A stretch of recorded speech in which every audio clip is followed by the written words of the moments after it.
Good morning students. आज हम चर्चा करेंगे लॉ ऑफ टैक्सेशन के बारे में। लॉ ऑफ टैक्सेशन के बारे में क्या चर्चा चल रही थी? जीएसटी। ठीक, तो पिछली दो क्लास में हमने देखा जीएसटी में क्या क्या चीजें हैं, क्या क्या चीजें शामिल की गई हैं। आज हम देखते हैं जीएसटी वास्तव में क्या होती है। ठीक है, जीएसटी क्या होती है। ठीक, आर्टिकल जीएसटी।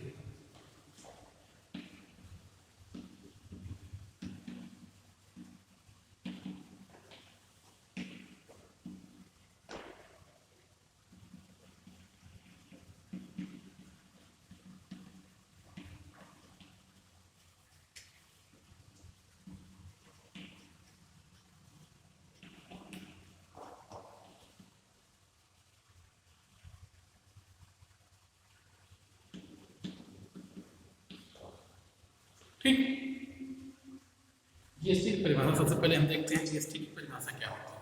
सबसे पहले जीएसटी क्या है? एक इनडायरेक्ट टैक्स है। इनडायरेक्ट टैक्स डायरेक्ट टैक्स के बीच में डिफरेंस समझा था। अब जीएसटी की डेफिनेशन हम समझते हैं क्या होती है। जीएसटी ने डिफिनेशन में क्या किया है? जीएसटी की डिफिनेशन में क्या कहा गया है? क्या होते हैं GST? It is the which tax, जब कभी किसी वस्तु पर which tax levied in any goods और services can be can be say that is the GST. ठीक है, गुड्स एंड जो कर वस्तुओं और सेवाओं के ऊपर लगाया जाता है वह जीएसटी के अंतर्गत आएगा। ठीक, बात समझ में। लेकिन इस पे लिकर और पेट्रोलियम हो गए, लेकर को छोड़कर। ठीक है, ये चीजें हम समझते हैं। अब हम देखते हैं जीएसटी क्या है, इसकी परिभाषा आर्टिकल भारतीय संविधान के आर्टिकल 12 सब क्लॉज ए में जो डिफिनेशन क्लॉज है उसमें बताया गया है गुड और सर्विसेज टैक्स क्या होता है। जो किसी वस्तु, जब कोई व्यक्ति किसी वस्तु को लेता है या कोई सेवा लेता है तो उसका जो कर लिया जाता है वही जीएसटी के अंतर्गत माना जाएगा। ठीक, अब हम समझते हैं और क्या होता है। दूसरा क्या चीज होती है? या वैट होता है।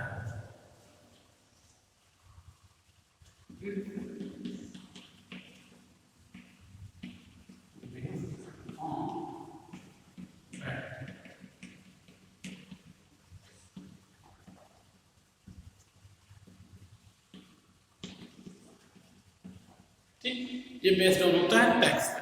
अब अरे ये जीएसटी बेस्ड ऑन होता है वैट पे। अब समझते हैं। सबसे पहले जीएसटी लाने से पहले सबसे पहले आपको वैट को इंट्रोड्यूस कराना ही पड़ेगा। आप सीधे जीएसटी नहीं ला सकते। देखिए, वैट का मतलब क्या समझते हैं? जब कभी किसी किसी वस्तु पर टैक्स लगाया जाता है तो कैसा लगाया जाता है? वो केवल उसकी बड़ी, जब देखिए कैसे होता है, ऐसे होता है। मान लीजिए किसी वस्तु पर टैक्स लगा रहे हैं। ठीक है, आपने ये चौक लिया, चौक से जहाँ पे आपने मिट्टी खरीदी वहाँ पे भी टैक्स दिया। फिर आपने इसको जहाँ बनाया, जब चौक ये निकला फैक्ट्री से, वहाँ पे आपने इसको टैक्स दिया। ठीक है, फिर इसको बेचने के लिए जब मार्केट में आया तो उसे सेल टैक्स लिया गया। ठीक है, जब रॉ मटेरियल खरीदा गया तो रॉ मटेरियल में तो पता नहीं था कहाँ से टैक्स आया, तो रॉ मटेरियल जो टैक्स दिया गया। फिर उत्पादन कर लिया गया, केंद्र सरकार ने उत्पादन कर लिया। ठीक है, अभी मार्केट बिकने के लिए मार्केट पे आया। ठीक, तो ये कहाँ आया? मार्केट में बिकने के लिए आया, तो सेल टैक्स स्टेट गवर्नमेंट ने एक चीज पर कई बार टैक्स लगाया जाता है। जब अब मान लीजिए 100 रुपए का ये प्रोडक्ट था, कच्चा माल इसका 100 रुपए का था। ठीक, 100 रुपए में जो टैक्स दिया गया, 100 रुपए में तो टैक्स दिया जाएगा जहाँ से कच्चा माल खरीदा गया होगा। ठीक है, फिर ये जब बनकर तैयार हुआ तो ये इसमें कहा गया, मेरे जब फैक्ट्री का मालिक था उसने कहा मैं 150 रुपए का बेचूंगा। भाई 100 रुपए का तो एक बार तैयार हुआ है, 150 रुपए का तो बेचूंगा, यानी 50 रुपए में अपना फायदा जोड़ूंगा। ये 150 का हो गया। ठीक, अब 150 के ऊपर 12% जोड़ लिया जाए, इसमें क्या दिया जाए? 12% इस पर उत्पादन कर लगा दिया जाता है। तो यानी कि एक बार कच्चे माल पर तो आपने टैक्स दिया है, इसको 90 से 50 रुपए जो जोड़ा था उस पर लगना चाहिए, यानी कि 140 पे लगाना चाहिए, ना कि 150 पे। 150 का मतलब 90 रुपए मान लीजिए कच्चा माल था, इसमें 100 रुपए का टैक्स लगा, 10 रुपए का, तो ये 100 रुपए का हुआ। फिर 10 रुपए का टैक्स देने के बाद ये 50 रुपए जोड़ते हैं, इसकी असली कीमत 150 रुपए हो गई। लेकिन ध्यान देंगे तो 150 में 10 रुपए तो टैक्स पहले ही चुका दिया गया है, यानी ओरिजिनल कीमत कितनी मानी जाएगी? इसकी 140 मानी जाएगी। यानी कि जो, ठीक है, 90 से, यानी कि जो 90 से 50 रुपए बढ़ाया गया है, सिर्फ 50 रुपए पर टैक्स दिया जाएगा, ना कि पूरी 90 वाले को टैक्स पहले से 10 रुपए दे दिया गया है। अब जो बढ़ा हुआ मूल्य है, जितनी बार इसकी कीमत बढ़ेगी उतनी बार ही उस पर टैक्स लिया जाएगा, यानी कि संपूर्ण सामान पर टैक्स न लेकर केवल बढ़े हुए मूल्य पर लिया जाएगा, यानी कि जो वैल्यू इसमें ऐड की जाएगी सिर्फ उसी पर ऐड टैक्स लिया जाएगा, इसी वैल्यूएटेड टैक्स कहते हैं। वैल्यूएटेड टैक्स मतलब जिस सामान पर जितना दाम बढ़ेगा आप उतना ही उस पर टैक्स लगा सकते हैं। ठीक, आप जैसे 50 रुपये बढ़ाया तो 50 टैक्स लगेगा, इस पे फिर मान लीजिए होलसेलर के पास गया, होलसेलर की 60 रुपये का लगा दिया तो 60 रुपये का टैक्स लगेगा, ना पूरे 900 जितना इसे जोड़ा गया है। ठीक है, 60 रुपये टैक्स ऐसे जो बढ़ा हुआ मूल्य होगा सिर्फ उसी पर ही टैक्स लगाया जाएगा। यानी जीएसटी क्या होता है? जीएसटी एक वैल्यू एडेड टैक्स माना जाता है। ठीक है, और क्या है अगला, क्या है? Distribution based and consumption tax. Distribution based on consumption tax.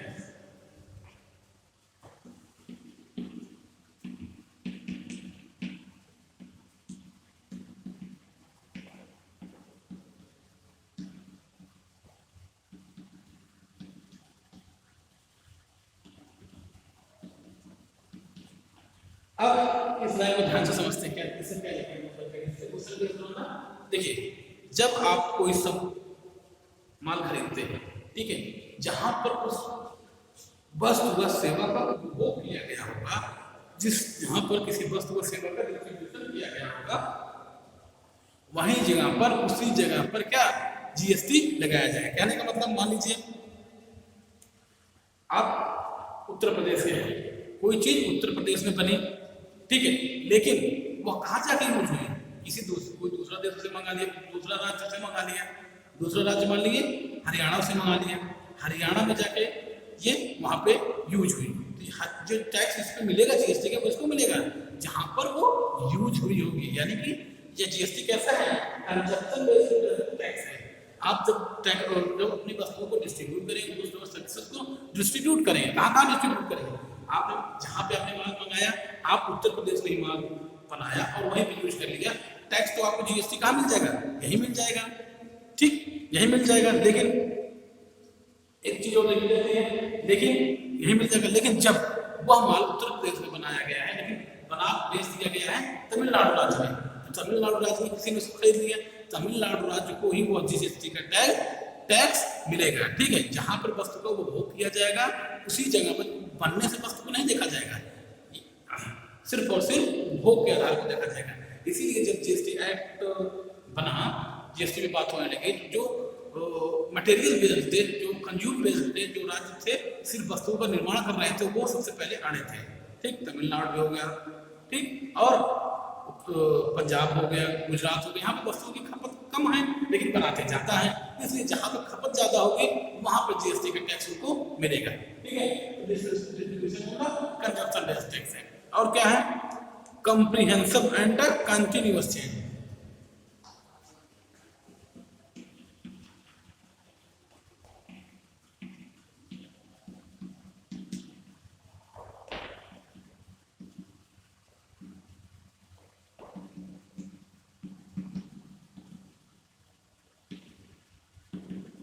ठीक, देखिए चीज को समझते हैं। जीएसटी क्या है? कॉम्प्रिहेंसिव टैक्स है। अब कॉम्प्रिहेंसिव टैक्स का मतलब क्या होता है? इसको हिंदी में आप समझ सकते हैं, व्यापक, बहुत कॉम्प्रिहेंसिव है, बहुत व्यापक है। इसका व्यापक का मतलब समझते हैं कॉम्प्रिहेंसिव में। देखिए, आप जीएसटी जब बना तो इसमें ये क्या है? जीएसटी एक इनडायरेक्ट टैक्स है, तो राज्य और केंद्र में जितने भी अप्रत्यक्ष कर थे वो सब किसमें चले जाए? वो सब जीएसटी में सब चले जाए। ठीक है, एक्साइज ड्यूटी आ गया, ठीक, उत्पादन कर आ गया। देखिए, उत्पादन कर अभी भी काम कर रहा है, ऐसा नहीं उत्पादन कर काम नहीं कर रहा है, उत्पादन कर अभी भी काम कर रहा है, लेकिन कैसे काम कर रहा है? जहां जहां पर जीएसटी लगेगा वहां पर उत्पादन कर नहीं लगेगा, वहां पर जीएसटी लगेगा। ठीक है, लेकिन जहां पर जीएसटी नहीं लग रहा है, जैसे आप पेट्रोलियम पे जीएसटी नहीं लगता है, ठीक है, और कहाँ नहीं लगता है? और लिकर पे नहीं लगता है, एल्कोहलिक लिक्विड जो पीने योग्य क्या हो, एल्कोहल हो, उस पर कंजम्पशन बेस्ड लिकर उनके ऊपर जो उत्पादन कर लगता है उसमें जीएसटी नहीं लगता, यानी इसका ड्यूटी लगेगी। लेकिन ध्यान से देखा जाए तो जहां जहां पर जीएसटी लगेगी वहां पे वो सब excise duty, sale tax, VAT, जितने भी चीजें थी, ठीक है, ये कुल मिला के राज्य के 17 प्रकार के टैक्सों को क्या किया है? कंज्यूम कर लिया है, कंप्रेहेंसिव बना के मिला के बना हुआ है। ठीक है, अब यानी कि तमाम जितने भी अप्रत्यक्ष कर चल रहे थे, चुंगी कर था, राज्य के 6 टैक्सों को भी अपने आप में समाहित कर लिया। यानी कि जीएसटी ने क्या किया, अपने आप से बहुत सारे टैक्सों को मिलकर जीएसटी का निर्माण हुआ। बहुत सारे टैक्स बिखरे पड़े थे, बहुत सारे टैक्स बिखरे पड़े थे, उन्हीं सभी टैक्सों को मिलाकर जीएसटी बनाया गया है। और क्या है, कंटिन्यूअस चेन। जीएसटी क्या है, कंटिन्यूअस चेन है। कंटिन्यूअस चेन इसमें तमाम चीजें जुड़ती जाएंगी आने वाली चीजें। जैसे कि कोई और प्रकार का टैक्स आता है तो उसमें डाल दिया जाएगा, तमाम ये एक चलने वाली प्रक्रिया के रूप में देखा जाएगा। और क्या इसमें खास बात है, burden of the final consumption, burden of the final consumer.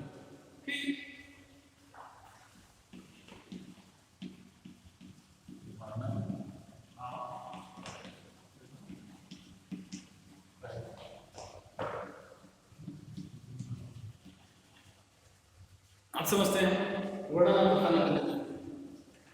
देखिए सबसे बड़ी चीज क्या होती है अप्रत्यक्ष कर में, जिसके ऊपर लगाया जाता है उससे ना वसूला किसी और से कोई टैक्स वसूला जाता है वो इंडायरेक्ट टैक्स होता है। अब इसके एक खासियत क्या है, जैसे क्या है इसमें burden of the final consumer.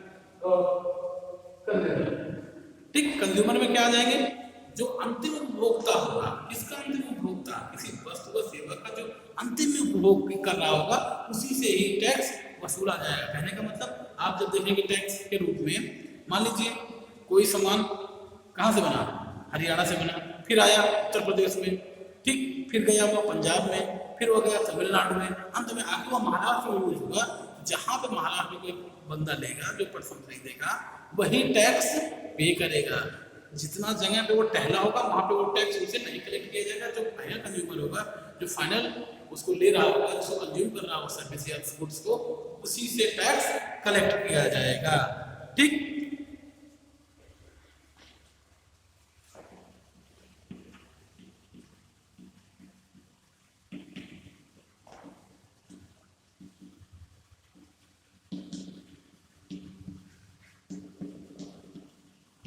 Remove the cascading effect. Remove the cascading effect का मतलब होता है, कास्केडिंग इफेक्ट क्या होता है, कास्केडिंग इफेक्ट के बारे में कल हमने चर्चा की थी। जब अगर टैक्स के ऊपर टैक्स लगा दिया जाता है, जैसे मान लीजिए जिस चौक के बारे में एग्जांपल लिया था, जब इसमें जहां जहां पे टैक्स के ऊपर टैक्स, यानी कि जब 100 रुपए का था तब भी इसके ऊपर टैक्स लगा दो, फिर 115 का होगा फिर इसके ऊपर टैक्स लगा दो, नहीं, जो केवल बढ़ा हुआ मूल्य से उसी पर टैक्स लगाओ। टैक्स पर टैक्स क्यों लगाया जाना, इसी को समाप्त करने के लिए जीएसटी लाया गया है। यानी कि जब टैक्स पर टैक्स लगाने की जो व्यवस्था है उसी को समाप्त करने के लिए जो चीज लाई गई है उसी को क्या कहते हैं, जीएसटी कहा जाएगा। ठीक है, जो होगी जीएसटी के बारे में। और एक बात है, यूनिफॉर्म टैक्स स्ट्रक्चर।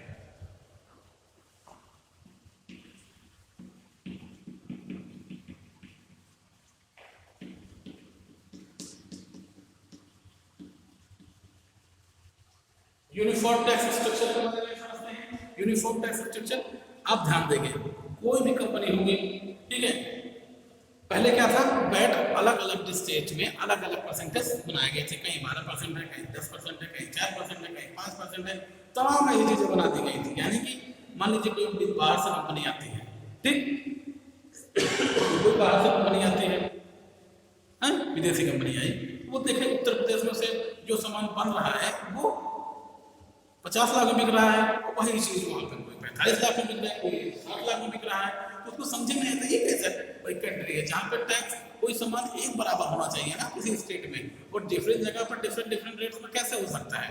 यानी कि कोई भी टैक्स क्या हो एक यूनिफॉर्म, जो आपको कन्याकुमारी में जो चीज को मिले वही टैक्स वो चीजें आपको कश्मीर में मिले, जो चीज आपको बंगाल में मिले वही चीज आपको अमृतसर में मिले। यानी कि जो चीज हर एक चीज के दाम का टैक्स कलेक्शन के रेट को, टैक्स कलेक्शन के स्लैब्स को यूनिफॉर्म करने किया गया, ताकि यहाँ पे बाहर में तमाम फैक्ट्रियाँ आई, ये सब तमाम चीजें हुई। ठीक है, यानी कि ये कैसा है, जीएसटी क्या है, एक यूनिफॉर्म टैक्स स्ट्रक्चर है। यानी कि सभी क्या है, हर एक जगह पे जहाँ पे आप जाएंगे वहाँ पर टैक्स को कैसा बनाया गया है, एक इक्वल बनाया गया है, इक्वल बनाने का प्रयास किया गया है। अब देखते हैं एडवांटेज क्या है, एडवांटेज ऑफ जीएसटी।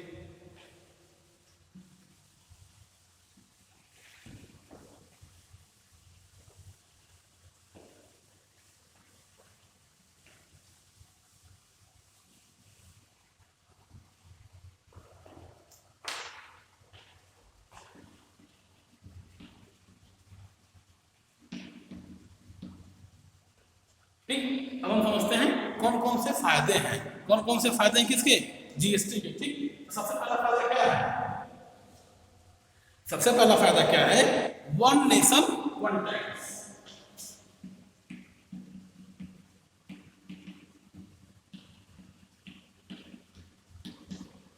ठीक, वन नेशन वन टैक्स का मतलब भी हमने समझा, कहने का मतलब जब भारत में जब राज्य एक है, देश एक है, तो सिस्टम कैसा होना चाहिए, एक होना चाहिए। जैसे हम पिछले अभी थोड़ी देर पहले हमने एग्जाम्पल लिया था, कोई विदेशी कंपनी आती है, वो कन्याकुमारी में कोई फैक्ट्री लगाती है तो उसको ज़्यादा सर्टिफिकेट देना पड़ता है, कश्मीर में लगाती है, ठीक है, तो वहाँ कम देना पड़ता है, ठीक है, पंजाब में लगाती है वहाँ ज़्यादा देना पड़ता है, गुजरात में लगाती है वहाँ कम देना पड़ता है, तमाम ऐसी जगह पर बड़ा इंटरचेंज होता था।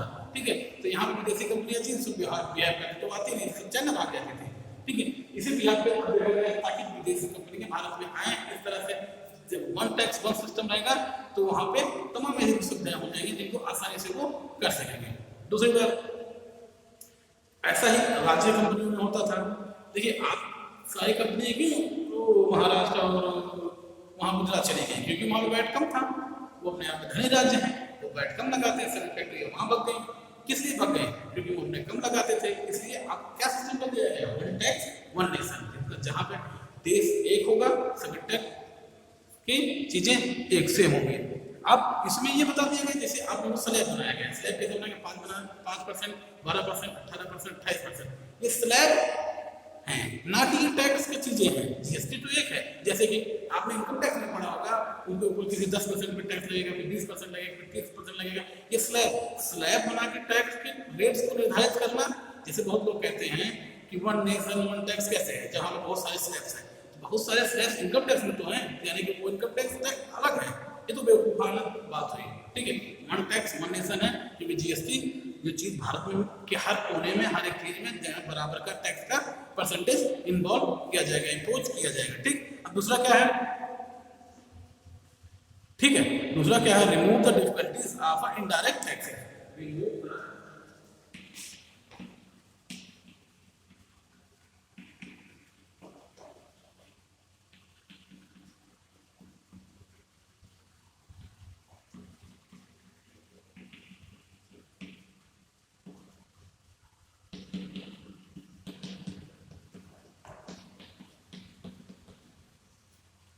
ठीक,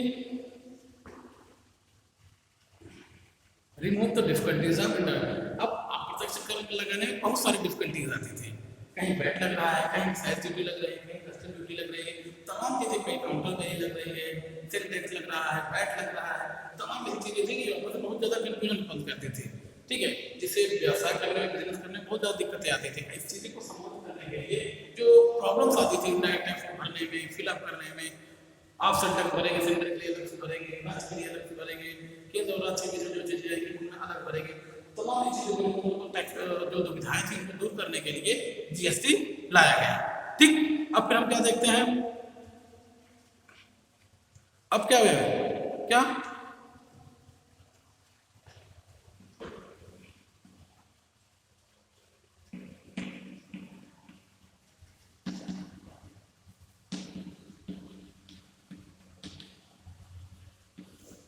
बिजनेस इजी बनाया गया। जब देखिए, जब आपके पास एक ही फॉर्म होगा, एक ही फॉर्म फिलअप करने पड़ेंगे, 50 फॉर्म नहीं भरना पड़ेगा, 50 आप सबको चक्कर नहीं लगाना पड़ेगा, तो इससे क्या होगा, व्यवसाय को करने में बहुत आसानी होगी, एक सुलभ होगी, जिससे व्यवसाय सरल से चलाया जा सकता है, सरलता से सुगमता से चलाया जा सकता है। ठीक, अब और कैसे फायदे हो सकते हैं, इसके डिमांड और सप्लाई के हिसाब से डिस्ट्रीब्यूट किया जा सकता है, यानी कि मार्केट पर देखा जा सकता है कहाँ पर ज्यादा।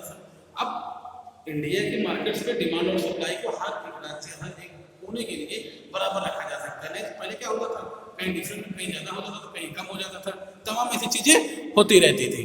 ठीक है, तो वहां पर बैलेंस को ठीक करने के लिए ऐसा किया गया। और क्या हुआ, एक्सपोर्ट और इंपोर्ट को बढ़ावा करने के लिए। ठीक है,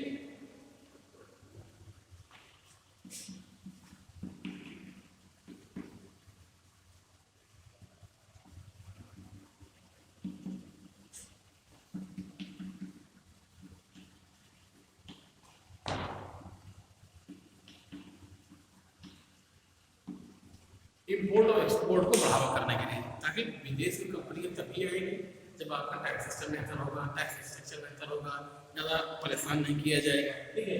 लेकिन जहाँ पर इंपोर्ट कम होगा, और इससे अगला क्या है भाई, आप इंपोर्ट एक्सपोर्ट इस प्रकार से बढ़ावा पड़ेगा जब आप करेंगे, कोई डिफिकल्टीज नहीं होंगी, इसके लिए आप इंपोर्ट एक्सपोर्ट का अपने आप से बढ़ावा मिलेगा। और अगला क्या है, रिड्यूस द करप्शन, यानी कि करप्शन को रोकने में यहाँ जीएसटी काफी हद तक ये काम करेगा। क्यों? क्योंकि इसमें सारी जो एंट्रीज की जाएगी वो ऑनलाइन की जाएगी, आप जाके वहाँ पर जीएसटी पे साइट पे जाकर सब बिलिंग कर सकते हैं, तमाम ऐसी चीजें कर सकते हैं ताकि ये चीजें कम हो। ठीक है, इससे आगे की चर्चा अभी वाले क्लास में करेंगे।